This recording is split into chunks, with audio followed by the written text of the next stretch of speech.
participando, tá bom? E para que você também possa acompanhar a aula. Mas o PowerPoint eu vou sempre disponibilizar depois da aula.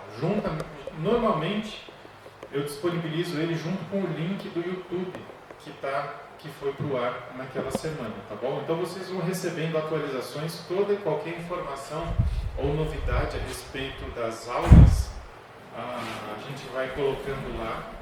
E você fique à vontade naquele grupo também para compartilhar, postar alguma coisa que você queira, tirar dúvida, pergunta, algum comentário para acrescentar. Fique à vontade, tá bom? É um canal de comunicação a respeito de panorama do Novo Testamento. Olha, todo mundo já tem. Você pegou a sua apostila? Tá, então tá bom. Nós vamos iniciar essa primeira aula falando a respeito de todo o cenário em que o Novo Testamento foi escrito, todo o cenário em que as histórias que a gente encontra no Novo Testamento foram escritas, tá bom? Então a ideia na aula de hoje é a gente falar de mundo político, contexto religioso, a gente vai pontuar algumas questões, algumas particularidades que a gente vê no Novo Testamento a respeito de quem eram as pessoas, determinados grupos de pessoas. Tá bom? Hoje a gente vai falar mais dessas questões para a gente ter bem claro mesmo na nossa mente o mundo, o contexto em que aconteceu tudo aquilo que nós temos registrado no Novo Testamento. Tá bom? A partir da próxima aula aí a gente entra nos livros mesmo do Novo Testamento. Nós vamos orar, pedir a Deus a direção dele para esse tempo. E eu agradeço desde já a presença de vocês. A qualquer dúvida que vocês tiverem enquanto eu estiver falando aqui, é só levantar a mão, interagir, tá bom? A ideia é essa mesmo. Apesar de eu estar meio distante com o microfone, mas a ideia é que vocês perguntem e a gente possa interagir. Se eu não souber a resposta da sua pergunta, o Oliver vai saber, vai te responder e tá tudo bem. Tá bom? Vamos orar então. Senhor, muito obrigado por mais um dia de vida que o Senhor nos dá. Muito obrigado pela oportunidade que o Senhor nos dá de estudarmos a Tua Palavra, de aprender um pouco mais com o Senhor e uns com os outros também. E eu peço a Tua direção nesta aula, que o Senhor nos ajude a compreender a Tua Palavra, o Teu querer para o Teu povo. Em nome de Jesus. Amém. Então, você tem aí na sua apostila, e hoje a gente, confesso que a gente não vai usar muito ela porque eu não coloquei muita informação do que nós vamos falar hoje aqui, mas você tem algumas informações aqui bem no comecinho, né, de síntese das histórias do Antigo Testamento, depois do período intertestamentário, depois do período do Novo Testamento. Tá? Você vai ter isso, e hoje nós vamos falar um pouco a respeito do contexto, todo o contexto, então, que foi escrito, que aconteceram as histórias registradas no Novo Testamento.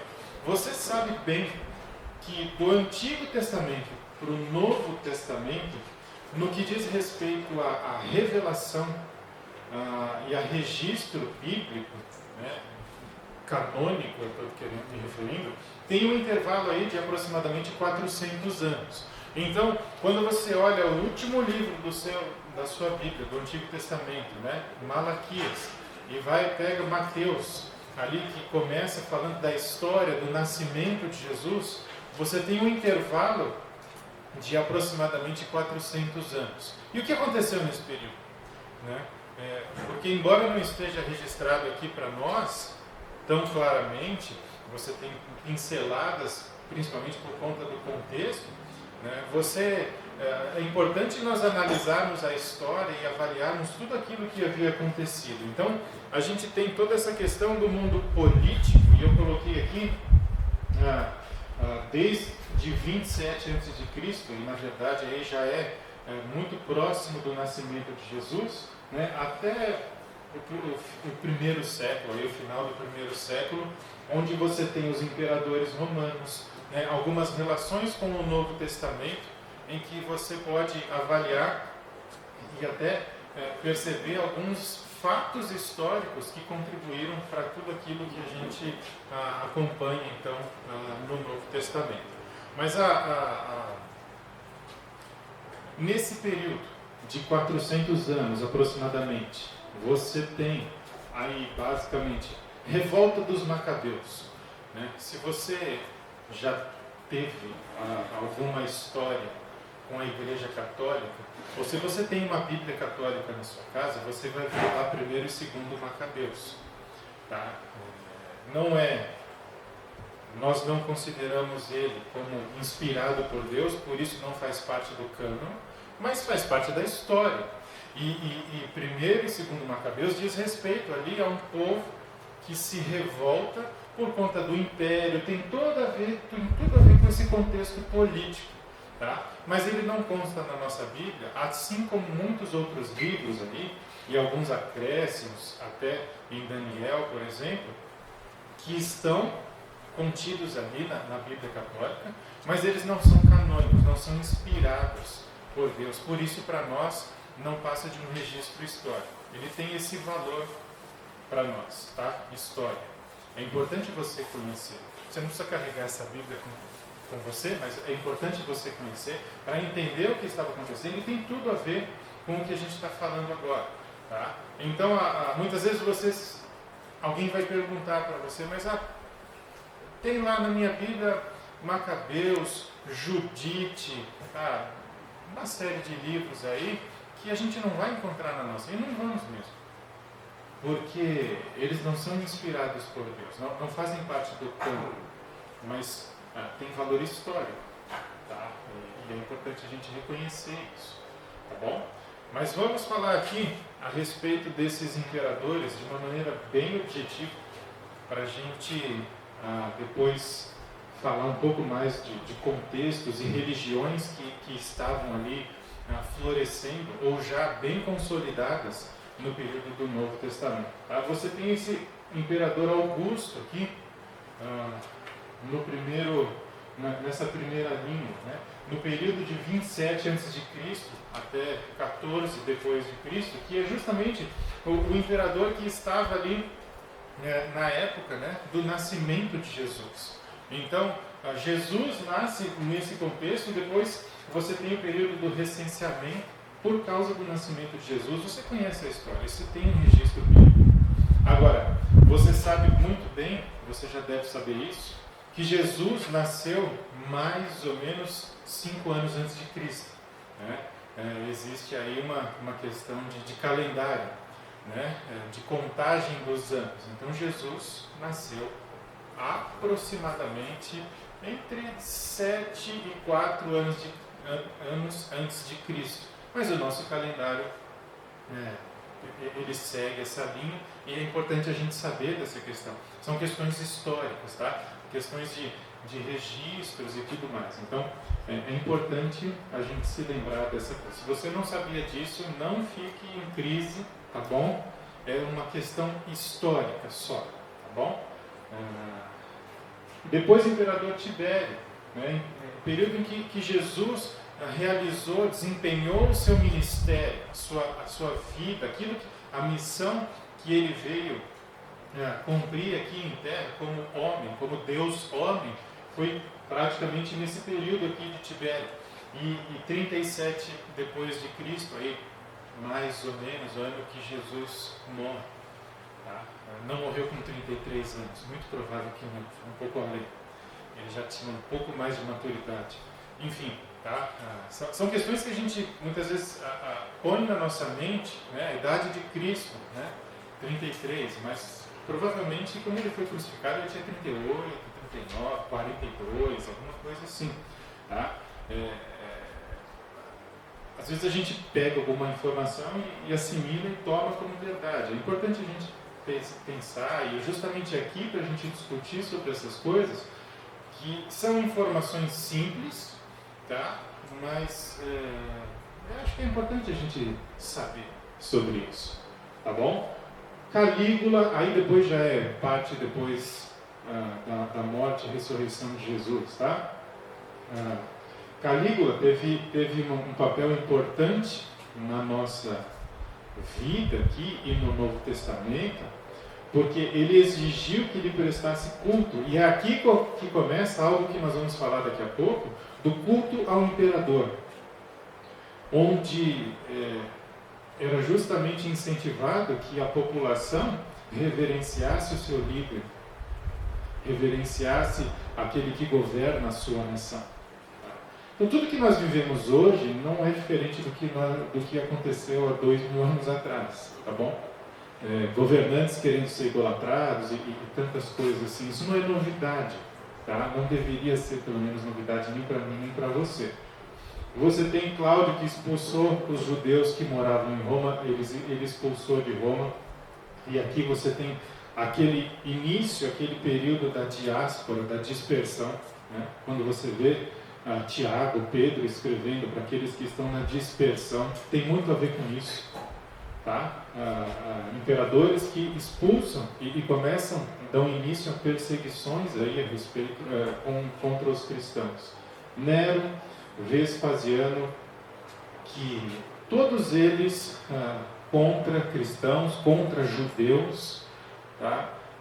Por causa da religião que era um único Deus. Tá? A religião politeísta, ela já vem desde antes até do Novo Testamento, e aqui esses imperadores vão reforçando isso. E aí eles começam a perseguir aqueles que adoram um único Deus. Tá? Então, esse contexto aqui político, ele diz muito para nós no que diz respeito a como se comportar diante de um governo ou de uma série de líderes governamentais aí que se opõem a determinada religião. Nós aqui não temos muitos problemas com isso, mas se você vai para a região da Palestina, Oriente Médio, ali, você vai perceber que a coisa é um pouco mais séria. Só uma coisa, tem água aqui na frente, tá? Se você precisar de água, tem alguns copinhos de água aqui. Quando trouxeram, ela estava gelada, mas talvez ela vai perdendo aí um pouco da temperatura dela, tá bom? Então você tem aqui os governantes romanos. Eu estava falando dos imperadores, agora você tinha o imperador e você tem então aqueles que governam determinadas regiões, tá? Então Otávio César era o governante na época do nascimento de Jesus, tá? Pelo período aqui. Você tem Tibério, Calígula, enfim. Tá? São informações que você vai receber esse arquivo no WhatsApp em breve, tá? Como eu falei no começo, assim que nós disponibilizarmos o vídeo dessa aula no YouTube, eu vou passar o link da aula e também esse arquivo aqui de apresentação.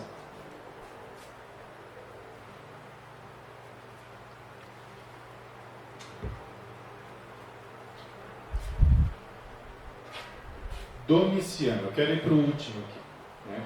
Perseguição e exílio de João. Finalzinho do primeiro século, João então vai ser exilado para a ilha de Patmos, e é dali que ele escreve Apocalipse. Tá? É importante, e a gente vai falar isso ao longo do semestre, mas é importante a gente ter essas coisas em mente, porque isso diz muito do contexto em que o livro foi escrito, muitos termos usados pelo autor que se relacionam justamente com o que estava acontecendo. Tudo inspirado por Deus, mas o momento também era levado em conta.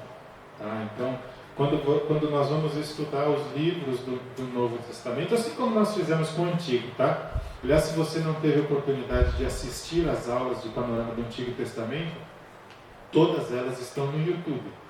Se você for assistir e precisar do material, é só entrar em contato comigo que eu disponibilizo para você, tá? Sem problema e sem custo algum. Então você tem aqui, por volta do ano 70, a destruição de Jerusalém, o exílio de João, morte de Tiago. Tá? São questões aqui que para nós são muito importantes e você precisa entender quem era quem e o que estava acontecendo, justamente para você perceber o contexto em que foi escrito foram escritos os livros do Novo Testamento. Aqui a gente vai começar a falar do mundo religioso, tá? Todo o aspecto religioso em que o Novo Testamento, as coisas no Novo Testamento foram acontecendo. Para que você saiba, essa imagem que tem aqui é da deusa Ártemis, tá bom? Ou Artemis, lá que ficava lá em Éfeso, tá bom? Éfeso, aquela igreja que Paulo pastoreou, naquela cidade, e que eles adoravam essa deusa aqui, tá? Que ela tinha uma série de seios aqui para alimentar os seus filhos. Enfim, tem todo um contexto aqui, mas essa é uma imagem de uma deusa adorada lá no comecinho da história do Novo Testamento. E quando você vê em Atos, em Éfeso, às vezes em Colossenses, qualquer relação ou qualquer menção a essa deusa aqui, é essa imagem que eles adoravam, tá bom? Essa deusa, a deusa da fertilidade. Então nós vamos falar também o panteão greco-romano, tá? As religiões de mistério e a adoração do oculto. Tudo isso que influenciava a mente das pessoas no primeiro século, tudo isso que influenciava a mente das pessoas no período em que Jesus nasceu e que o Novo Testamento foi escrito, e justamente algumas questões que eram combatidas pelos apóstolos têm a raiz nisso aqui. Então, como eu falei no começo, é importante a gente ter, de uma certa forma, e bem superficial mesmo, né, ideia dessas questões, porque isso vai nos ajudar quando nós formos ler a Palavra de Deus. A minha intenção para com vocês, aqui nessa aula, é dar para vocês recursos, né, para que quando vocês forem fazer o estudo pessoal de vocês, ou no GT, alguma coisa assim, vocês estejam mais municiados de informação, para que isso gere aí vida na sua vida e na vida de outros. Tá? Não adianta a gente tentar tratar todos os aspectos do Evangelho de Mateus aqui, que não tem nem tempo para isso. Mas a ideia é justamente fornecer para vocês material para que, quando vocês forem fazer o estudo pessoal, vocês consigam aí ter uma visão mais clara e mais nítida de tudo o que está escrito ali. Tá bom? Então, por isso que eu falo, tem dúvida, levanta a mão, pergunta, a gente vai conversar. Olha que interessante aqui a respeito do panteão greco-romano. Você tem dois impérios aí, você tem praticamente o Império Romano que está dominando a região, está dominando o mundo, e você vem surgindo aí filosofias gregas, toda a ideia grega, a escola grega de ideia de discipulado e tudo mais, e então você tem aí, por isso, o panteão greco-romano. E deuses que eram de determinada nação eram similares em outra nação, então existe essa fusão, tá? Então você vê aqui o animismo, né? E por ser um período em que havia lavradores, né? Cada um com a sua terra, a sua porção de terra e a sua maneira de plantar e adquirir recursos até para fortalecer a economia, você tinha um Deus para cada tipo de propriedade, para cada tipo de plantação, enfim, um Deus para cada gosto, tá? Essa é a ideia. Então você tinha o Deus da floresta, o Deus do céu, o Deus dos rios, o Deus da sementeira. Tudo isso já vem lá de trás. Lembra dos egípcios? Né? Uma série de deuses que eles tinham. Então a história vai continuando. E não é à toa que hoje você tem o fulano do amor, o fulano das causas impossíveis, o fulano de não sei o quê. Isso não veio de graça, não foi inventado ontem. Tá? Isso já vem carregado. Por quê? Porque nós, como seres humanos, criaturas de Deus, nascidos e criados para adorar alguém, que na verdade é o Deus verdadeiro, começamos a criar deuses. Criamos o Deus não sei o quê, o Deus do dinheiro, o Deus da floresta, o Deus do rio, como está aqui. E isso já é uma condição humana do pecado, de querer adorar alguém. Não à toa, quando Paulo escreve para os romanos, de que eles passaram a adorar a criatura ao invés de adorar o Criador. Então é uma história que só vai se renovando e repetindo, porque a coisa é a mesma desde lá de trás. Tá? Não tem tanta novidade assim quanto a gente pensa. Mas aqui falando da influência grega, né? Ela fez essa fusão, então, como eu falei quando a gente começou a falar disso aqui, que ele fundiu os deuses do animismo com o panteão grego. Então você tem Júpiter e Zeus. Júpiter vem lá do Império Romano, Zeus do Império Grego, mas é a mesma coisa. Você tem Netuno e Poseidon, você tem Plutão com Hades, e por aí vai. Os deuses, então, com a mesma característica, porém com nomes diferentes, porque eles pertencem a regiões diferentes, mas a coisa vai sendo sempre a mesma. E é interessante porque isso tinha a ver com a ideia, como está colocado aqui nesse último ponto aqui, de que aquela divindade local, ela protegia o seu povo. Então, quando uma região, determinado povo, perdia uma batalha, aquele Deus já não era mais digno de ser adorado. E quando eu falo isso para vocês, parece que eu estou falando do Antigo Testamento, porque acontecia muito isso também. O Deus de Israel vencia batalhas, por isso ele era digno de ser adorado. Agora aqui essa história continua porque era uma questão cultural, humana. Então, se o Deus daquele povo não era forte o suficiente para ajudar o povo a vencer a batalha, ele não era digno de ser adorado, por isso então o povo abandonava ele. Então, tinha essa questão bélica também. Tá? E para nós hoje, a questão ela é um pouco mais sutil, mas você pensa, por exemplo, nas pessoas que convivem com você.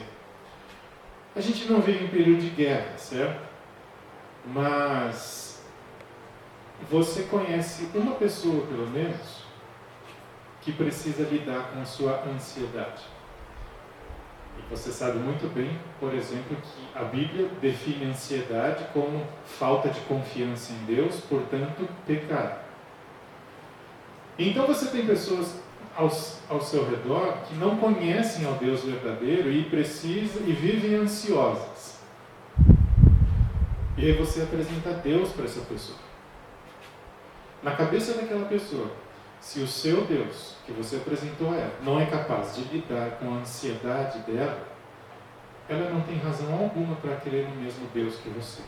Daí a importância minha e sua de confiarmos cada vez mais em Deus e lutarmos contra essa tendência pecaminosa que é ficar ansioso, para que outros vejam de que o Deus que vive em mim e que eu sirvo, ele é capaz de lidar e de vencer a ansiedade.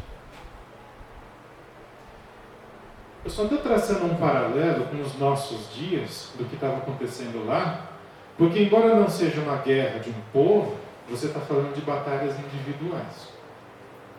E eu tenho certeza que se uma pessoa que não conhece a Cristo não vê em você a ação do Deus que você diz crer para lidar com as questões da vida, ela não vai ter razão alguma para se voltar para esse Deus.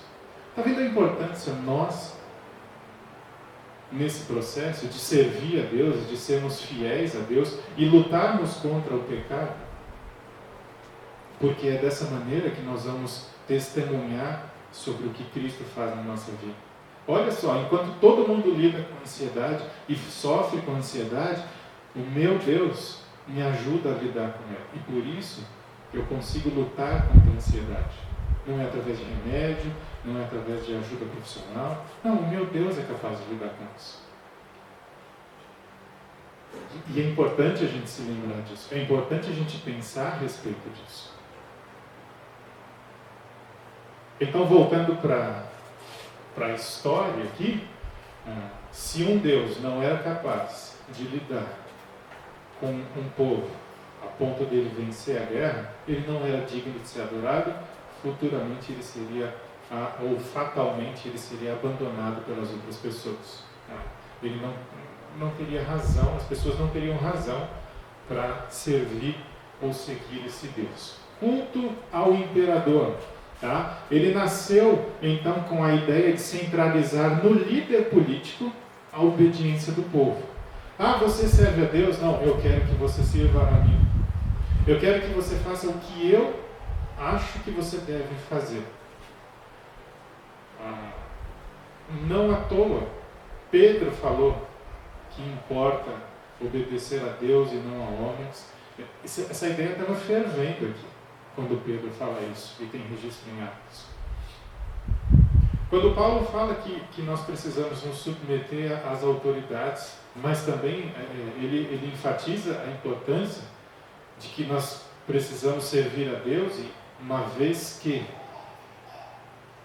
me submeter a uma autoridade significa que eu vou pecar contra Deus, eu preciso abandonar essa obediência à autoridade e obedecer a Deus. É por causa dessa ideia aqui. Porque pessoas colocavam os seus líderes, os seus governantes, acima da palavra de Deus, acima do próprio Deus. Nada é novo, gente. Não existe nenhuma novidade aqui que a gente vive hoje, que acontecia 2000 anos atrás. Tá? Então, desde Augusto, desde a época do imperador Augusto, então os imperadores passam a ser aí divinizados. Né? E aí existia todo um processo, que depois que aquele imperador morria, todo o Senado ali se juntava e votava para tornar aquele imperador uma divindade ou não. Existem grupos religiosos que fazem isso até hoje. Ah, porque o fulano fez isso em vida.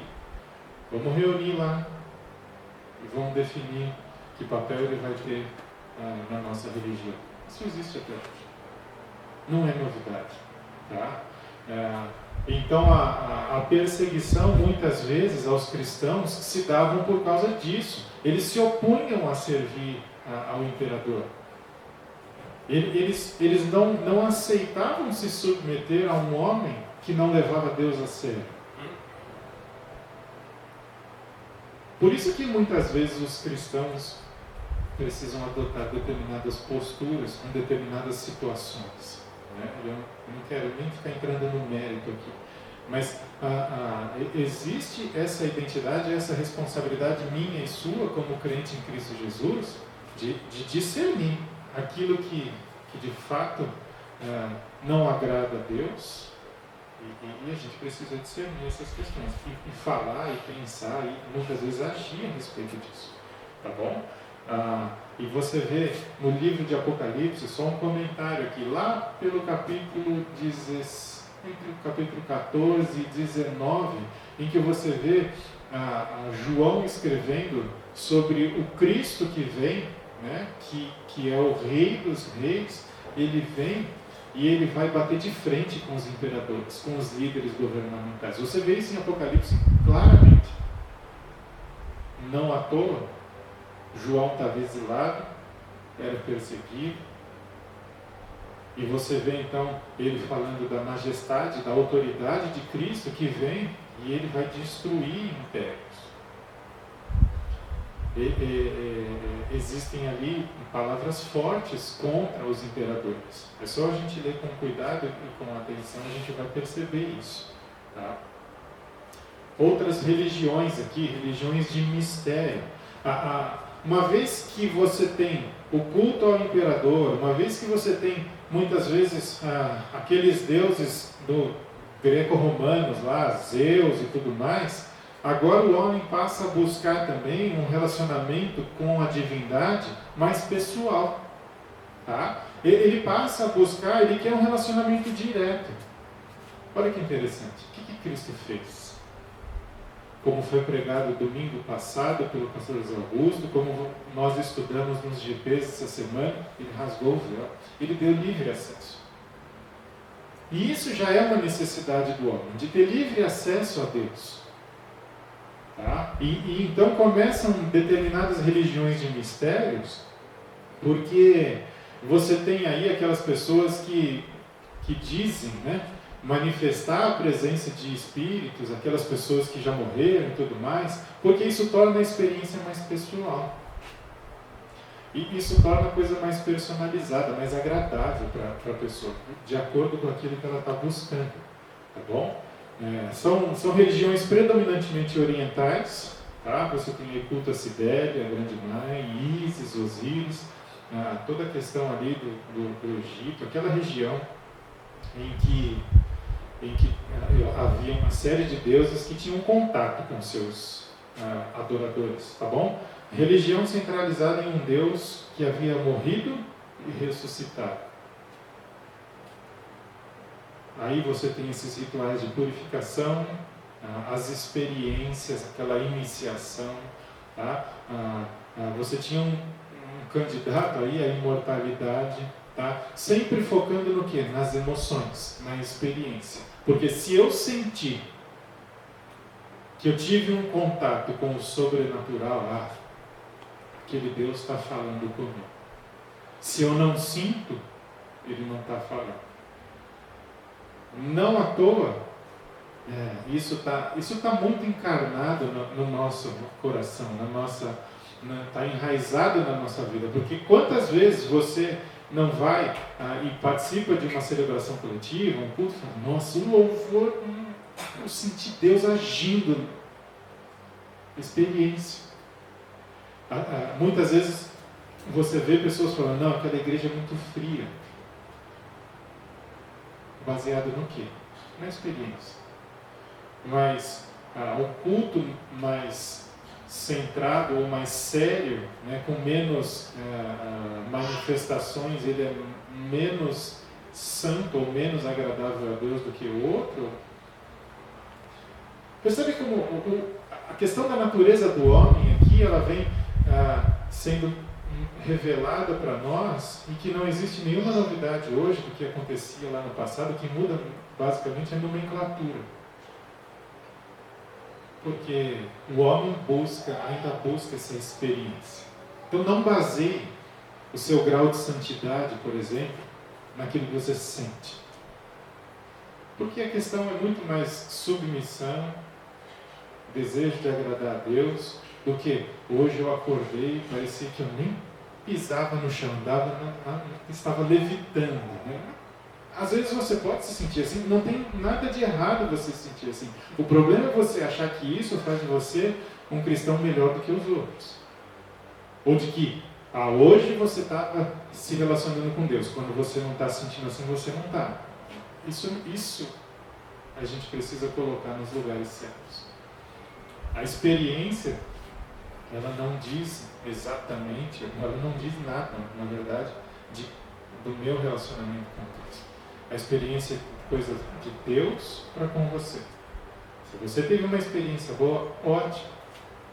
Aproveite, desfrute disso.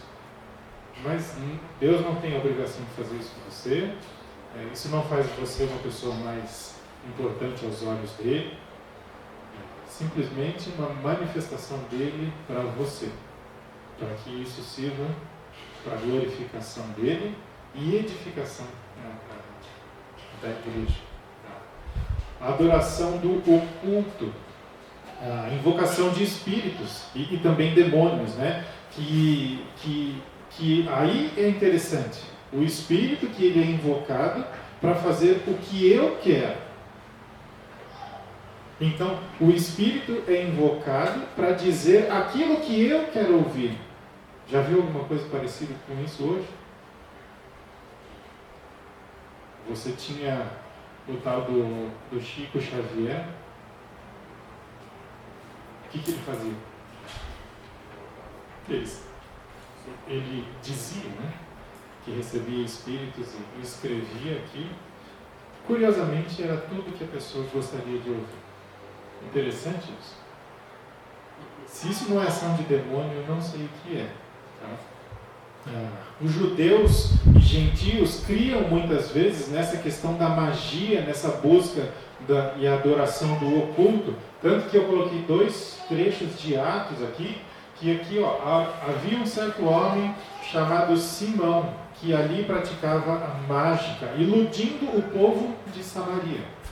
Samaritanos que eram judeus misturados com outro povo, por isso os judeus não gostavam dos samaritanos, E eles gostavam dessa questão da adoração ao oculto. E tinha ali, praticavam a magia. Depois, em Atos 13, havendo atravessado toda a ilha até Pafos, encontraram um certo judeu mágico, falso profeta, de nome Bar Jesus. Ele era judeu. E o nome dele, Bar Jesus, significa filho de Jesus, tá? No hebraico, no judaísmo, quando você vê Bar, né, antes do nome da pessoa, é filho de. Né? Então, filho, e aí vem o nome da pessoa de que ele é filho. Então, Bar Jesus, filho de Jesus. Né? Você tem, às vezes, algumas pessoas famosas aí que são judeus, né? Bar, não sei o que, Bar, não sei o que, filho de. Né? É o nome do pai. Tá? Então, isso é só uma curiosidade. Então, por quê? Porque a magia, toda aquela pirotecnia de receber alguém lá e fazer umas manifestações, atraía a atenção do povo. E o povo gostava de ouvir aquilo. E é nesse cenário que Jesus aparece. Pessoas querendo sinais e maravilhas, né, como muitas vezes foi pedido para Jesus. Por quê? Porque tinha isso. Era isso que o povo queria. E Jesus vem e fala, olha, eu não vim para isso. E olha aqui um colega dos jornais aí hoje, o horóscopo. Né? Desde do primeiro século também. Se o planeta está alinhado com não sei o que lá, ele tem influência na vida daquele que nasceu. Não à toa as pessoas, qual é o seu signo? Sei lá. Que diferença faz isso? Né? Então, está aqui. Tá? Não é novidade. Não é novidade. A gente já tem que lidar com isso desde o passado. Agora você tem esse movimento aqui. E aqui a gente começa a ter que tomar mais cuidado, porque é uma coisa que para nós hoje é muito atraente, tá? O gnosticismo. Gnosco, que é conhecer, então por isso o nome gnosticismo, ele vem desse termo que é o conhecimento. Antes de mais nada, é importante conhecer, é importante estudar. Eu não vou falar de forma alguma, porque eu não creio nisso, de que não importa estudar, sim importa estudar. O problema é quando você faz do conhecimento o seu Deus. E é aqui que mora o problema, tá bom? Antes da gente começar a falar disso, eu já quero deixar isso bem frisado para vocês. Porque o Oscar falou que não precisa... Não falei. Só estou falando do gnosticismo e o problema é quando a gente foca muito nessa questão do conhecimento, de que eu sou melhor ou mais santo do que outros pelo meu conhecimento, tá bom? E olha o que o gnosticismo cria aqui. E você tem a primeira carta de João que bate muito forte nisso. Tá? Deus é demasiadamente grande e santo para ter criado um mundo material com tanta beleza e corrupção. A salvação só pode ser obtida pela renúncia ao mundo material e a busca pelo imaterial. Então, a busca pelo conhecimento ganhou um lugar aqui que é desproporcional. E a gente muitas vezes vive isso. Né? Quantos livros você leu no ano?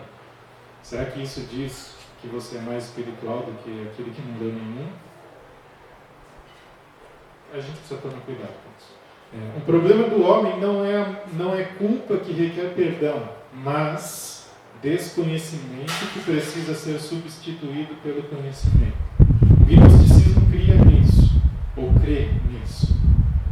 O que está de errado no homem não é o pecado, é a falta de conhecimento, porque o conhecimento, ele dá vida, ele liberta. O conhecimento realmente nos dá noção de muitas outras coisas, mas o meu futuro com Cristo, a minha vida com Cristo, não depende do meu conhecimento, mas do meu relacionamento com Ele.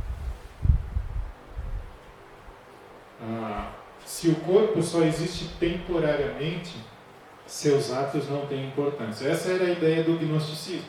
Bom, se nós somos matéria e a matéria não tem valor nenhum, o que eu faço aqui não faz diferença.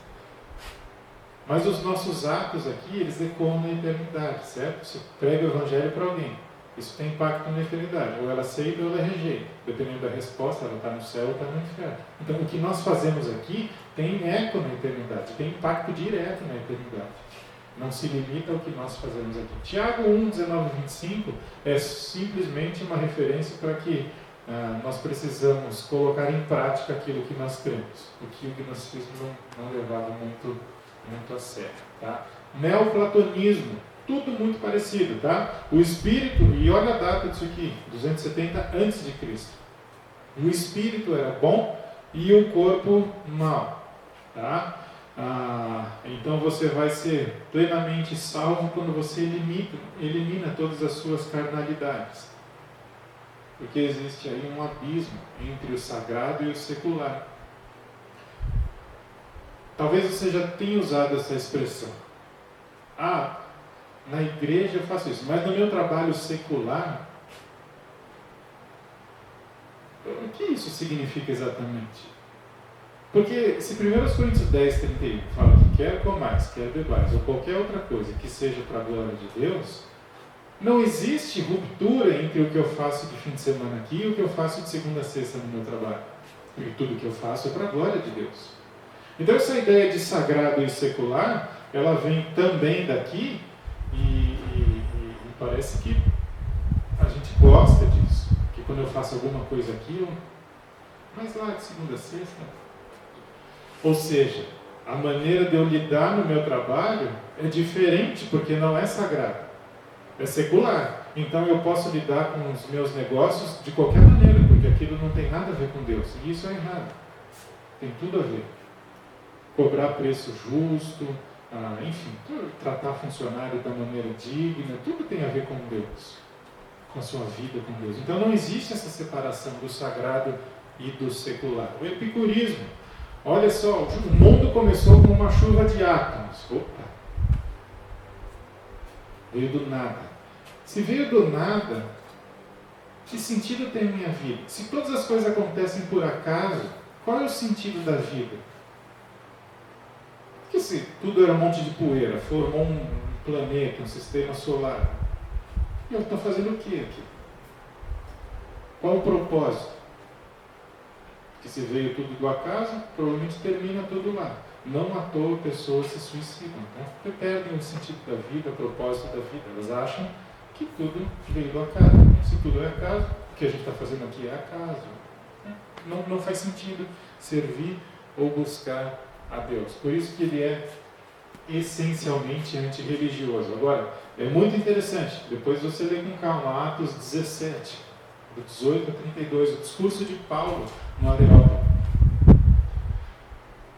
É muito interessante a maneira que Paulo ele rebate essa ideia em Atos 17.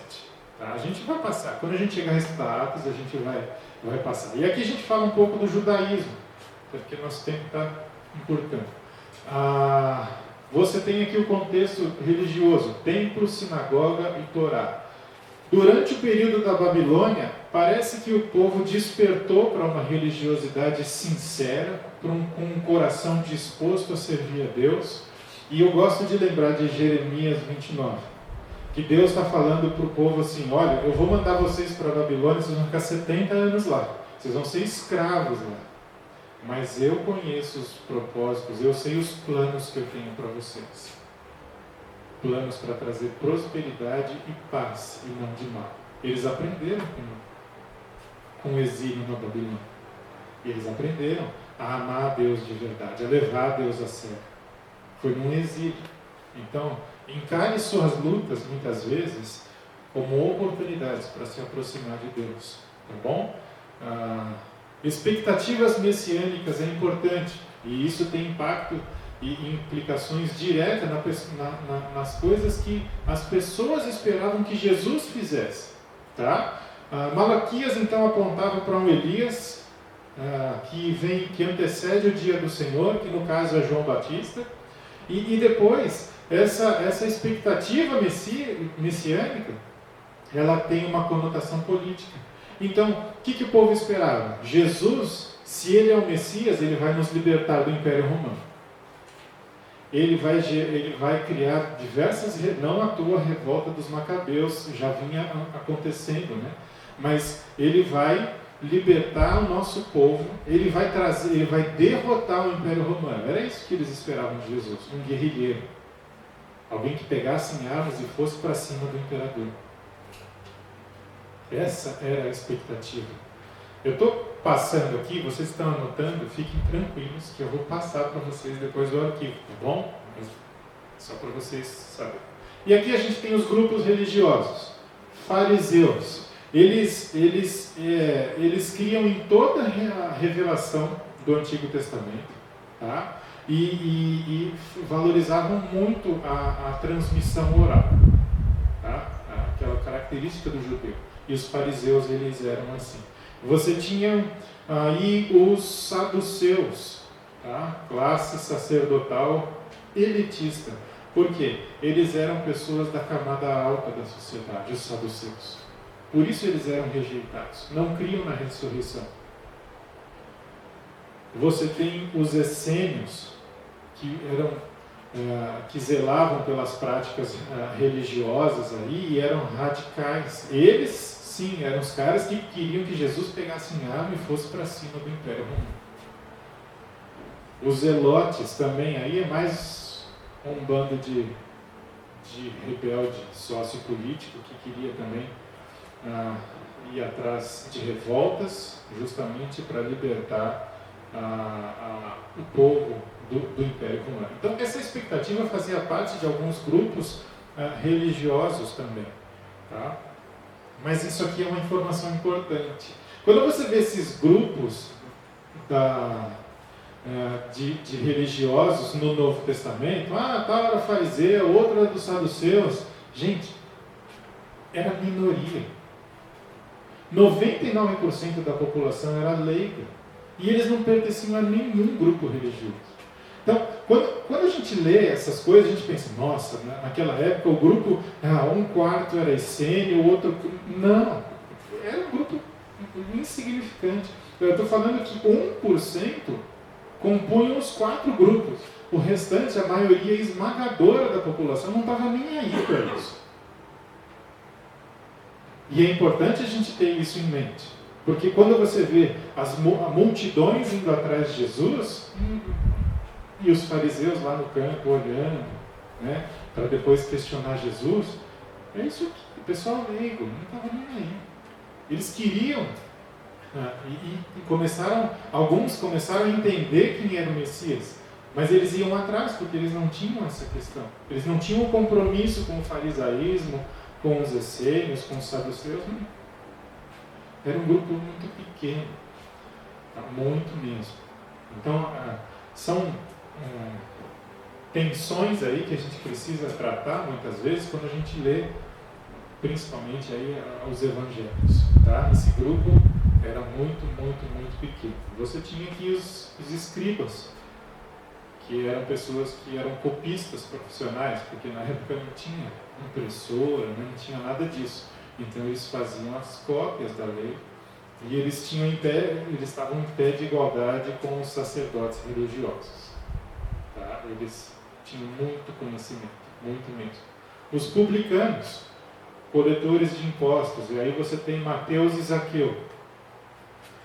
Quando você lê o relato de que Zaqueu se converteu, e você vê lá ele falando que ia restituir 4 vezes mais, pensa nisso. Ele era um coletor de impostos, que cobrava taxas excessivas do povo. Então, quando ele diz que ia devolver 4 vezes mais, restituir as pessoas, ele não está falando de uma soma pequena de dinheiro, não. Porque ele já tinha extorquido muitas e muitas e muitas pessoas. Não era uma coisa simples, eu peguei R$50 de cada um aqui, vou devolver 200, que já não seria pouco, mas então a gente está falando de somas bem significativas de dinheiro. Então o arrependimento dele levou ele a restituir, né, ou praticamente se desfazer de boa parte da riqueza que ele havia acumulado. Isso a gente só descobre quando a gente olha para essas classificações aqui, essas descrições do que significava ser um publicano, um membro do Sinédrio, que era o STF da época, né? Uma série aí de membros que pertenciam a famílias privilegiadas, mais o sumo sacerdote, que se reuniram secretamente, ou seja, ilegalmente, para condenar Jesus. A morte de Jesus, a condenação de Jesus foi toda ilegal. Então não se surpreenda se algum dia algum membro de algum governo, de algum país, tomar decisões que vão contra a Constituição daquele país, porque isso aqui acontece há muito tempo. Muito tempo. Não é de hoje, não é só em determinado país com menos cultura. Não. Ok? Sinédrio, então, STF da época, lembre-se disso e quando você lê, sempre tenha isso em mente. Tá? O centurião era um nível bem alto na hierarquia militar em Roma e, até pelo nome, centurião, ele tinha aí 100 homens abaixo dele. Tá? Uma pessoa importante. Tá? Alguém que gozava de prestígio na esfera militar. Tá bom? E os herodianos, que surgiram quando Herodes tentou estabelecer seu direito de regência na região da Palestina. Tá? Eram pessoas que apoiavam Herodes, eram os apoiadores de Herodes, independente do que ele fizesse, mas eles estavam com Herodes. Então essas instituições são importantes para nós, tá? Porque você vê muito isso no Novo Testamento. Você vê muito, fulano era publicano, fulano era não sei o quê, e você vê. E agora você imagina dois, ou que seja, um se tornando discípulo de Jesus, para ir pregar o Evangelho para os judeus, no caso Mateus. Ele era um judeu, que era coletor de impostos, portanto ele era considerado como um traidor do seu povo, porque ele cobrava impostos para o imperador. De repente ele se converte a Jesus, e aí ele vai pregar Jesus para outras pessoas. Esse homem era muito rejeitado, e ele era fortemente odiado pelo seu povo. São informações, tá? Informações que vão enriquecer a minha e a sua leitura. E eu queria falar a respeito do nascimento de Jesus agora. Algumas características do nascimento de Jesus, a gente vai caminhando aqui para o final, tá bom? Nascimento de Jesus, segundo Miqueias, capítulo 5, versículo 2, é um cumprimento aí dessa profecia que está lá em Miqueias, tá bom? Ele nasceu em Belém porque é uma profecia e por causa da descendência de Davi, tá? E é interessante que Deus usou um censo para o deslocamento da família para que ele nascesse lá. Então tudo no plano de Deus, né, vai acontecendo de uma maneira que se cumpra as profecias que foram feitas pelos profetas. Ele nasceu na época seca ou no verão, então é impossível Jesus ter nascido em dezembro, qualquer dia, tá? Não estou falando do dia 25, qualquer dia, porque lá naquela região, dezembro tem frio, tem neve, não tem condições climáticas para que acontecesse do jeito que aconteceu. O céu é encoberto, então você não vai ver estrela nenhuma. Há historiadores que dizem que foi dia 1º de abril, tá? Mas a época, março, abril, é bem possível para o nascimento de Jesus por causa das condições climáticas e tudo mais, tá bom? Então, ele nasceu nessa época do verão, entre 6 e 7 a.C., tá? Ele foi circuncidado ao 8º dia, conforme dizia Levítico. Ele foi purificado, conforme Levítico. E ele foi apresentado ao Senhor conforme Êxodo. Tá? Então, José e Maria, extremamente religiosos e fiéis à tradição judaica, fizeram exatamente como a Torá manda. Tá? E esses atos de Maria, né, que ela foi obediente à Torá, reforçavam ainda mais, né, que ela era uma pessoa comum, pecadora, sim, muito especial por causa da missão que foi dada a ela, de gerar e de cuidar do Deus homem, de Jesus. Nada além disso. Continua sendo pecadora, continua dependendo da graça de Deus, mas teve um papel importantíssimo, tá bom? Então ela não é imaculada, porque ela tinha pecado. Agora, alguns fatos inusitados sobre o nascimento de Jesus. Eu tenho certeza que você já sabe disso, mas não custa lembrar, tá? 3 reis. Primeiro que não eram 3 e segundo que não eram reis. Como diz o texto de Mateus 2 aí, que está na tela, alguns magos do Oriente. Não tem nada a ver com 3, pode ser 3, pode ser 2, pode ser 5, pode ser 20, pode ser 70. E não eram reis, eles eram magos, astrônomos, tá bom? Pessoas que estudavam o céu, as estrelas. Então aquela cena do presépio, que tem 3 lá, um levando ouro, incenso, mirra e tal, é legal para ilustrar, mas não são 3. Pode ser mais. Pode ser 3? Pode, mas o texto não diz que são 3. E eles não eram reis, tá? Eles eram magos, astrônomos. A estrebaria. Nasceu ali. Olha o que Mateus diz, versículo 11, capítulo 2. Entrando na casa.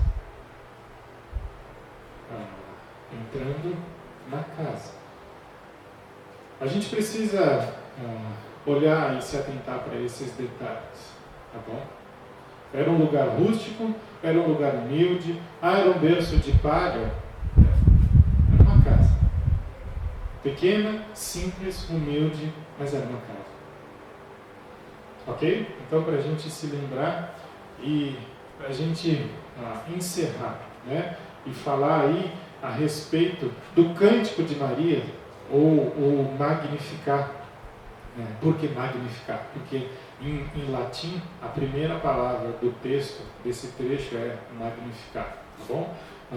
Lucas 1, 46 a 56. É um cântico muito lindo de Maria para com Jesus, tá bom? Quando ela, depois da conversa dela com Isabel, lá, que João Batista vai nascer, né? Ela faz esse cântico aqui, né? Então você tem alusões e citações do Antigo Testamento nesse trecho. Você tem aí algumas semelhanças com o cântico de Ana, lá em 1 Samuel, capítulo 2. Quando Ana, então,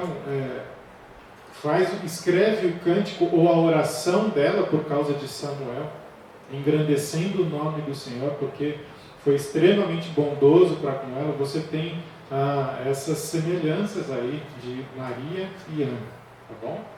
Maria louva a Deus pelo seu favor sobre ela.